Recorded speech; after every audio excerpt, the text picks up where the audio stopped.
Isang pulis Maynila ang nahulikam na pinagtulungang bugbugin ng dalawang sekyu. Nagugat daw ang alita na sampalin ng pulis ang isa sa mga gwardya. Balitang hatid ni Rafi Tima. Sa CCTV footage na ito sa Gate 1 ng TESDA sa Taguig tanghaling tapat kahapon, makikita ang gwardyang si Salvador Gregorio. Sinisenyasa ng driver ng puting kotse na huwag umabante para hindi humarang sa gate ng TESDA. Pero matapos umabante, tila inambahan ng guard ang kotse. Dito na nagbukas ng bintana ang driver ng kotse na isa palang pulis Maynila at kinilalang si PO3 Lorenzo Catrata. Walang audio ang CCTV footage pero sa puntong ito, nagmurahan umano ang dalawa. Dito na bumaba ang pulis at ilang sandali pa. Tila sinampal ang gwardya. Bahagyang natakpan ng bakod ng mga sumunod na eksena pero makikitang binunot ng gwardyang si Gregorio ang baril na sukbit ng kapwa gwardyang si Marjon Gallinero. Ang pulis naman, ipinasok na ang kamay sa sukbit na bag. Ilang sandali pa.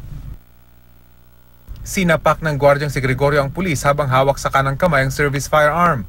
Dito na nagsimulang magpambuno ang tatlo. Pilit ipinasok ng dalawang gwardya ang pulis sa loob ng gate. Hindi kita sa footage pero pumutok umano ang baril na hawak ng gwardya. Isa pang gwardya ang pumasok sa eksena. Ayon sa spot report, dito na pinagtulungang bugbugin ng tatlong sekyo ang pulis Maynila.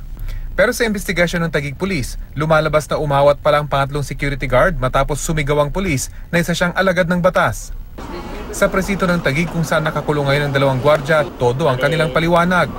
Nakiusap silang huwag ipakita ang kanilang mukha dahil hindi para alam ng kanilang pamilya ang nangyari sa kanila. Inamin ko naman talaga yun, ako nakapaputok, pero hindi po yun sinasadya dahil hinahawakan yung kamay ko, ginaganon ko yung baril, iniiwas ko na bigla po pumutok, aksidente po pumutok yun. Naalarma daw sila matapos manampal ang pulis dahil kita raw nila na meron itong baril. Pag hinawakan na kasi yung baril, sir,